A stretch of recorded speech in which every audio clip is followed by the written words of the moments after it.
gonna be legend. Wait for it, dairy. Hey everyone, welcome back to Trail Expedition. My name is Scott. I'm coming to you guys from beautiful Colorado. I've been here the last couple of days just making some new videos for you guys. Those will be out over the next couple of weeks to months or so. Anyway, the reason why I wanted to make this video, it's about what's going on in Michigan right now, specifically up at Drummond Island. So I was looking through Facebook the last couple of days and I thought I saw some Photoshop pictures of Marblehead with half the steps just completely gone. I'm sure if you guys are from Michigan, you've probably seen these pictures. Crazy to see. So we've been going to Drummond for the past 10 years now. And in that time, you know, when we first started going back in 2015, the trails were hard. There were no bypasses really. You know, people weren't coming through and smoothing out trails, none of that. So basically they were hard trails and you just had to deal with it and, you know, get yourself unstuck or go with a buddy. Anyway, I will say the last couple of years, the trails have gotten quite a bit easier. One of the main reasons for that is, I don't know who's doing it. I don't know if it's the Drummond Island Tourism Association or their four-wheel drive club or the DNR. But people are coming through and they're smoothing out parts of the island or parts of the trails on the island. A couple of examples. So if you go into the trail system right at Pinn's parking lot, really rocky there in the beginning. And then there used to be some ledges that would go down. I don't know, they weren't big ledges, but they were ledges nonetheless. 3 or 4 years ago, those ledges were completely knocked out. They're no longer there anymore.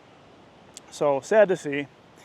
And then more recently, last year, these ledges were there, but this year when we were there about a month ago. There used to be some small ledges leading down to where you go into like Connor's Hole logjam area. That's been completely knocked out as well.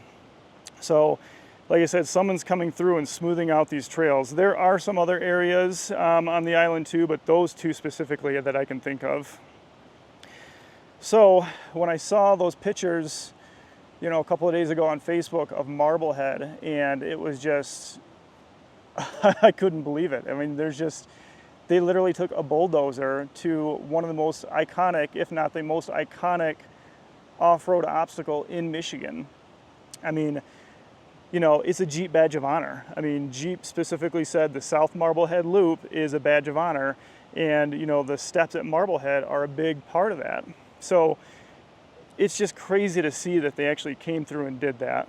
So what are the reasons why they did that? That's what I was wondering.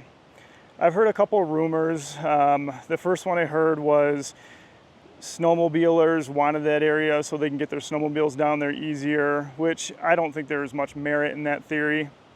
Just because when you go to Marblehead, when you're looking down on it, on the very far left-hand side, there is a bypass, and it's relatively smooth. I mean, would you take like a minivan down it? Probably not. But you could easily get a snowmobile down that area once it's snow-packed. That wouldn't be a big deal at all.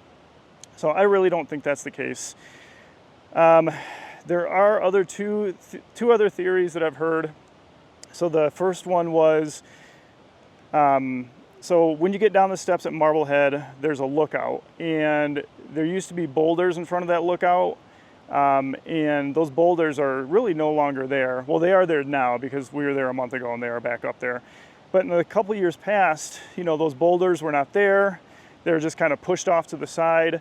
People could easily drive all the way up to the edge, get their picture, you know, and then just back up the steps at Marblehead.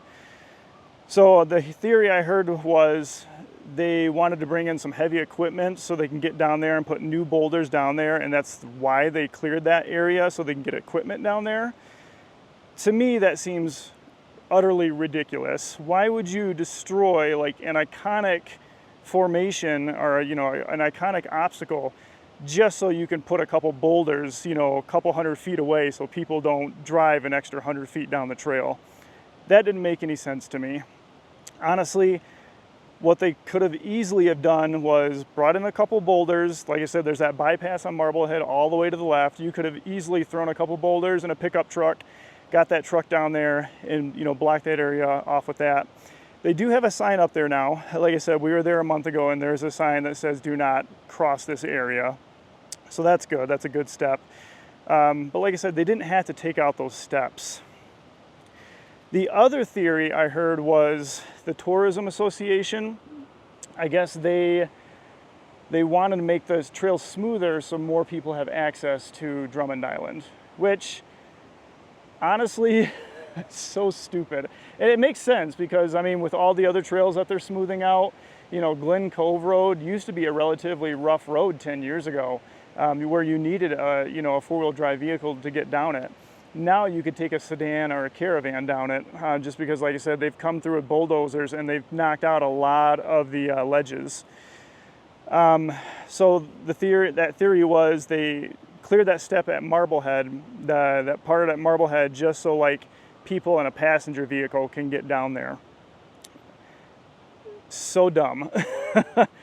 If you really wanted to see the overlook at Marblehead, all you have to do is park at the top of the Marblehead steps, walk down them, walk a couple hundred feet, and you're there. It's not that far. So that theory to me really doesn't hold up. And honestly, if they were doing that for tourism purposes, the reason people go to Drummond Island, there's a couple reasons, but one of the main reasons is for off-roading. You know, there's, I think, over like 100 miles of off-road trails up there. You know, we've covered just about every inch of them over the last 10 years. Like I said, we go up there often, you know, at least once or twice a year. So the off-roading community, that's like the big group that goes up there. Obviously, you have your snowmobilers in the wintertime, you have your fishermen, your outdoorsmen, you know, all those kind of things, but they all kind of fall into that same category almost. So if you're trying to bring people in, you know, that have like a regular vehicle, I think you're kind of shooting yourself in the foot because like you're ruining it for the off-road community. The people that want to go there, the off-roaders, they want to go there for the challenge of actually, you know, off-roading something that's actually difficult. For example, I live in West Michigan. It takes me about 5 hours to get to Drummond. Well, 5 hours to tour, then you got to catch the ferry. So if you miss the ferry, you're talking maybe 5.5 to maybe 6 hours. If there's nothing difficult at Drummond anymore, and if it's getting more boring because they're clearing out all these trails, I personally would rather drive 8 hours, go down to Kentucky, hit up Windrock for a long weekend or one of those other parks that are down there. You know, for a couple more hours of driving, it's just going to be a lot more of a challenge for my vehicle and my setup. With that being said, I hate to say it, I don't know if I'm going to go back to Drummond Island again next year. I think 10 years, that might be the streak. I might be done after that. Kind of hard to, it's, you know, who knows? Maybe I'll go for a short weekend, but honestly, probably not. And it's sad to say just because we've been going for so long. Anyway, I know this is just a bunch of rambling, but those are kind of my thoughts. What do you guys think of the steps being demolished at Marblehead? I personally think it's just a tragedy. It's a damn shame, honestly. You know, there's really no reversing it at this point. It's just, I'm not really sure the direction that, you know, whoever's in charge of clearing these trails, I'm not really sure what they're trying to accomplish with it, because you're just hurting the off-road community. So, you know, and I guess it's one of those things, as an off-road community member, we all need to do better about knowing where we are on the trail, what trails we can do, what trails we can't do, where the, you know, the designated spots are that we can't go. You know, I've been a victim of that myself. I've been on many trails and there'll be no signage, nothing, and the trail just goes on, but later on I found out, hey, you're not supposed to be there. My bad, but I didn't know at the time. And I know a lot of people, that happens to a lot of people, not just me. But anyway, I'm just rambling at this point. Partially a little pissed off. But anyway, those are just my thoughts. That's gonna be it for now. I will catch you guys next week in the next video. Peace.